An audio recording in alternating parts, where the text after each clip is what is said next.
yes, 5 minutes from in person. We have Margie Sanderson from Vision Zero Vancouver. Please come forward.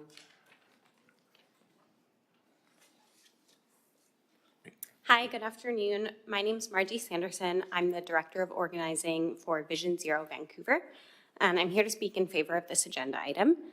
Vision Zero Vancouver is a road safety advocacy organization.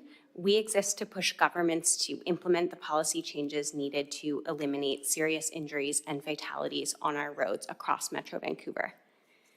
Every year, Richmond sees 385 people killed or seriously injured on the roads. Often, these are people whose lives are changed forever, with impacts to their career, their family, their daily routines. Just in this room, most of us probably know someone whose life has changed by a car crash.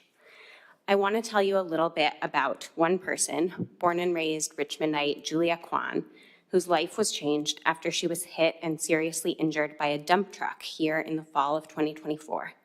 Julia has given me permission to share her experience here today. I'm not going to talk too much about the details of her recovery, but suffice it to say, it is a miracle that Julia is with us today and a testament to the hard work of our first responders and medical professionals. When we design our transportation system to prioritize speed over safety, what happened to Julia is the status quo.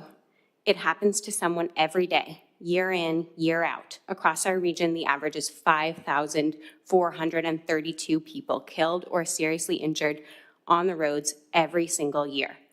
This continues not because we don't have the tools to fix it, but because we lack the political courage to implement them.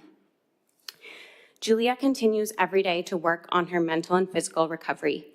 PTSD from her experience makes it hard for her to feel comfortable navigating the city as a pedestrian, especially with her young son in tow.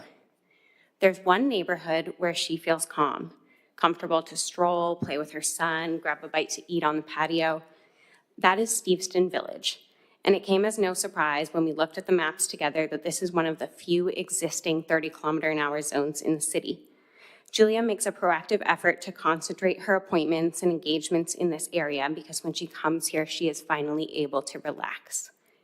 Every neighborhood deserves a walking environment where people can relax. So how do we get there? Reducing vehicle speeds is essential. When we bring speeds down, we dramatically reduce the risk of a fatality, bringing survival rates up from about 20% to near 90%. In urban environments around the world, speed limit reductions have also had little to no impact on travel times, even when implemented on all city roads, excluding highways.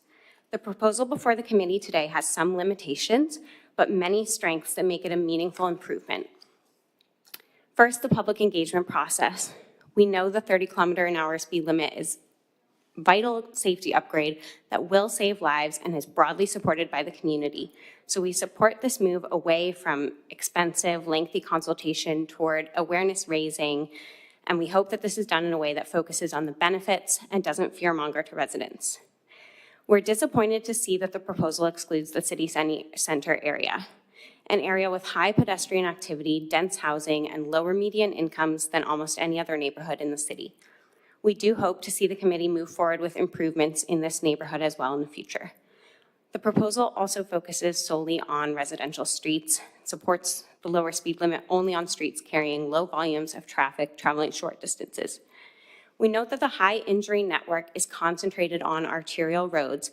The city needs to make safety, not speed, the priority on these roads as well. A road suitable to 30 kilometers an hour is a road where people and vehicles mix. Speed is the #1 killer of young people, like me, across the globe, not just young people in single-family houses, all of us. Finally, we're very supportive of the proposed complementary traffic calming process. While lowering the posted speed limit is important, it's the physical design of the roadway that really tells drivers how we want them to drive. Traffic calming measures like roadway narrowing and raised crosswalks make a real difference. These proven safety interventions are right now often stalled simply because neighbors don't respond to the survey about them. Lowering the surveying barrier to make it quick and easy for staff to install improvements will save lives. We're excited to see it is estimated that signage can be installed over a period of 3 months following bylaw implementation. This is an impressive pace, and we applaud the city for this timeline. On the whole, we're thrilled to see this coming forward in Richmond, and we hope to see the Transportation Committee unanimously support this. Thank you.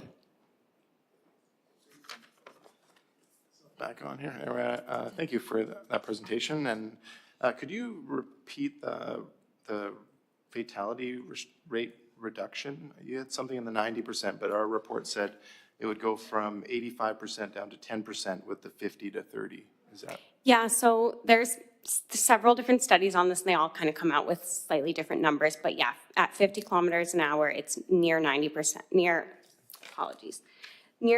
your survival rate is near 20%. So you have about an 80% chance that you're going to die. Versus at 30 kilometers an hour, you have about a 90% chance survival rate, a 10% chance you will die. Okay, thanks. And then from your knowledge, the other municipalities that have been mentioned, Vancouver, Victoria, Saanich, and then New West was added. Do you know if what they did with their city centers or what their approach is to areas that are not carrying the low volume of traffic traveling short distances?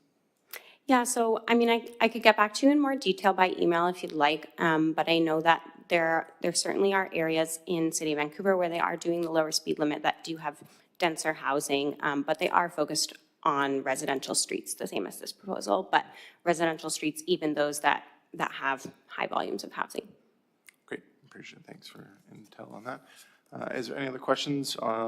Councillors online or anyone else? Okay, we will appreciate you coming in person and sharing that. Thank you. We have another